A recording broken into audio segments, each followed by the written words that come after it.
안녕하세요. 소야의 별밤입니다.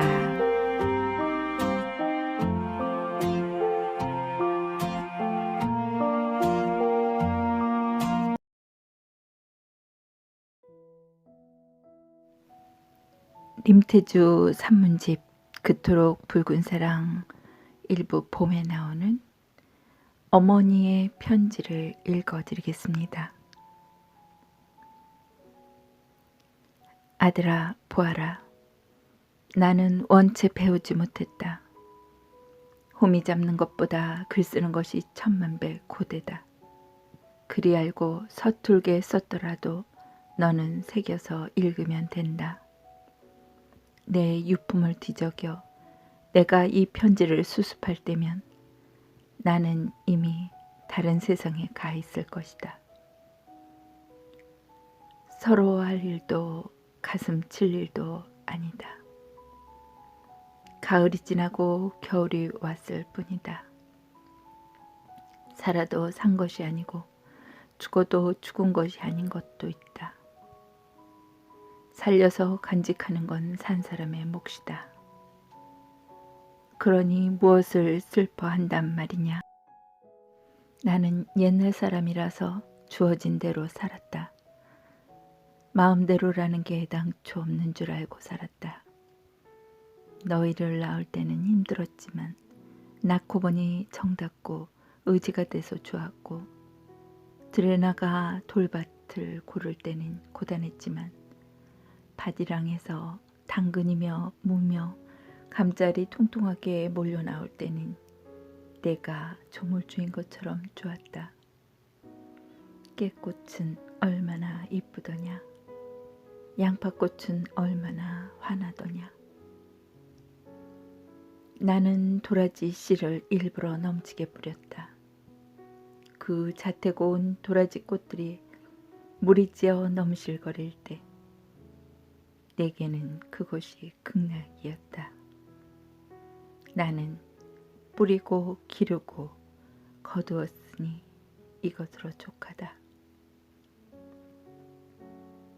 나는 뜻이 없다. 그런 걸 내세울 도량이 있을 리 없다. 나는 밥 지어 먹이는 것으로 내 소임을 다했다. 봄이 오면 여린 쑥을 뜯어다 된장국을 끓였고, 여름에는 강에 나가 제첩 한 소쿠리 얻어다 맑은 국을 끓였다.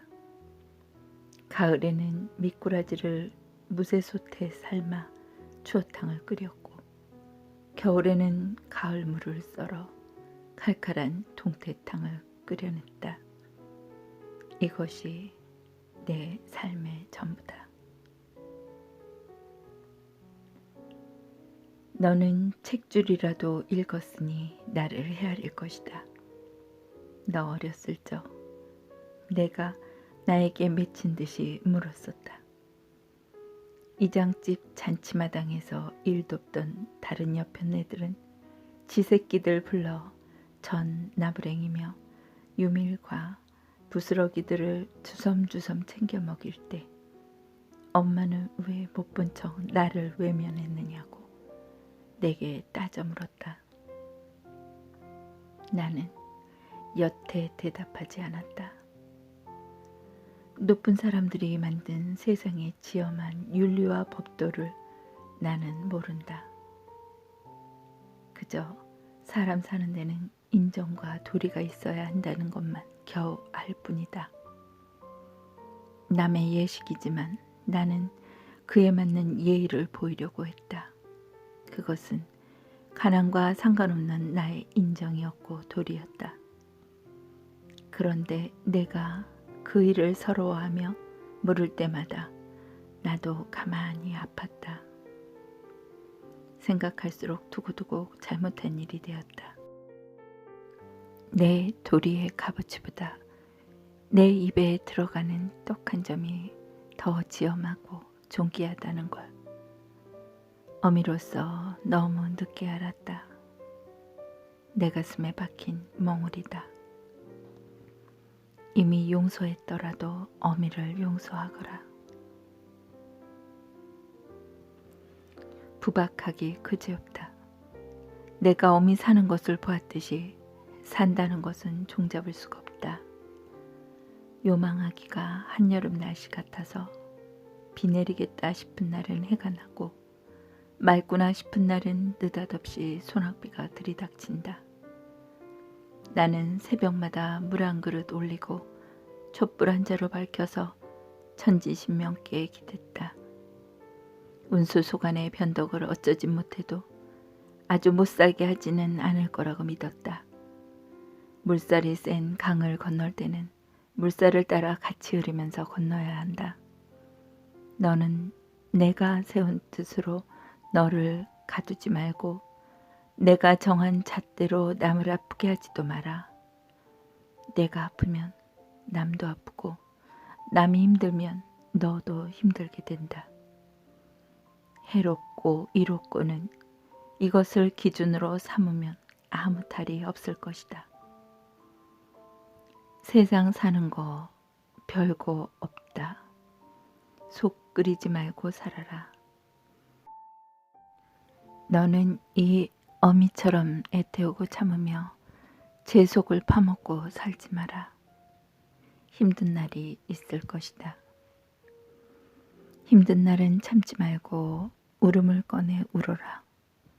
더없이 좋은 날도 있을 것이다. 그런 날은 참지 말고 기뻐하고 자랑하고 다녀라. 세상 것은 욕심을 내면 호락호락 곁을 내주지 않지만 욕심을 덜면 봄볕에 담벼락 허물어지듯이 허술하고 다정한 구석을 내보여 줄 것이다. 별것 없다. 체면 차리지 말고 살아라. 왕우장상에 씨가 따로 없고 귀천이 따로 없는 세상이니 내가 너의 존엄을 세우면 그만일 것이다. 아녀자들이 알곡의 티끌을 고를 때 키를 높이 들고 바람에 까분다. 리를 고를 때는 채를 가까이 끌어당겨 흔든다. 티끌은 가벼우니 멀리 날려보내려고 그러는 것이고 리는 자세히 보아야 하니 그런 것이다. 사는 이치가 이와 다르지 않더구나. 부질없고 쓸모없는 것들은 담아두지 말고 바람 부는 언덕배기에 올라 날려보내라. 소중하게 여기는 것이라면 지극히 살피고 몸을 가까이 기울이면 된다. 어려울 일이 없다. 나는 내가 남보란 듯이 잘 살기를 바라지 않는다. 억척 떨며 살기를 바라지 않는다. 괴롭지 않게 마음 가는 대로 순순하고 수월하게 살기를 바란다. 흥건하고 희미하구나. 자주 눈비가 다녀갔지만 맑게 갠 날 사이사이 살구꽃이 피고 수수가 여물고 단풍물이 들어서 좋았다. 그런대로 괜찮았다. 그러니 내 삶을 가여워하지도 애달퍼하지도 마라. 부질없이 길게 말했다. 살아서 한 번도 해본 적 없는 말을 여기에 남긴다. 나는 너를 사랑으로 낳아서 사랑으로 키웠다. 내 자식으로 와주어서 고맙고 염치 없었다. 너는 정성껏 살아라.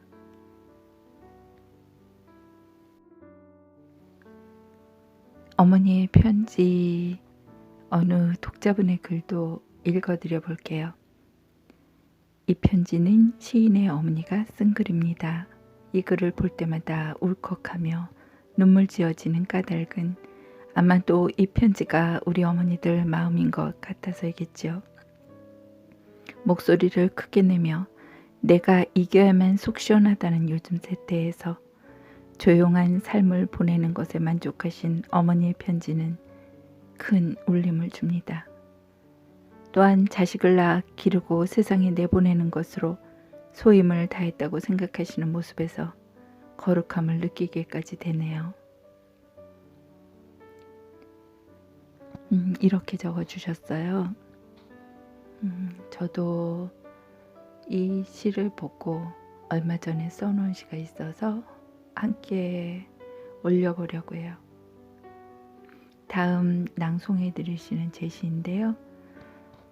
가난하고 굶주렸던 시절에도 봄을 알리는 매화꽃을 보며 시선이 그냥 자식들 걱정에 머물러서 있을 수밖에 없었다는 것, 또 우리의 젊은 날이었을 그 청춘이 부모님께도 분명히 있었을 텐데 어머니의 시간 속에는 설렘과 행복보다는 자식들에 대한 염려와 사랑이셨다는 것, 그런 느낌이 절실히 와닿아서 글을 쓰게 되었는데 낭송해 드리겠습니다. 고놈의 뒤밥. 소야, 정영숙. 매화 가득 흰 티밥꽃이 오르면 눈여겨 하는 그 빈 밥값도 못 낸다며 옷소매만 만지작이던 어미. 저리 흰 쌀밥 그득 먹였으면 키도 훤칠 컸으련만 보리쌀은 줄지언정 숨겨놓은 키라도 있었으면. 꽃이 죽어라고 밥뒤를 열었을 때 겨울 허기는 아이 양말에까지 밥뒤를 튀겨 어미는 바물짓에 티밥을 기우며 그래도 봄은 오더라. 남은 보리쌀을 만지작인다. 고놈의 티밥 만나게도 열렸네. 매화나무 마주하는 아침, 수저 닿지 못한 꽃망울조차 해마다 어미 밥상에 만찬이 되고 조롱조롱 문을 나서던 딸 아들의 봄은 수십해. 그만큼 자란 손주들이 손에 들린 티밥과자 흔들며 할미 우리 왔노라고 매화향 밟고 들어선다.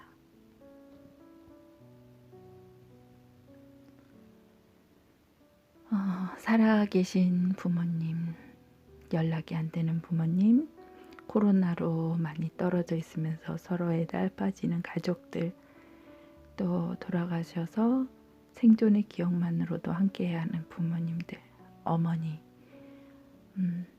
함께 생각해 보시는 시간이 되셨으면 좋겠습니다.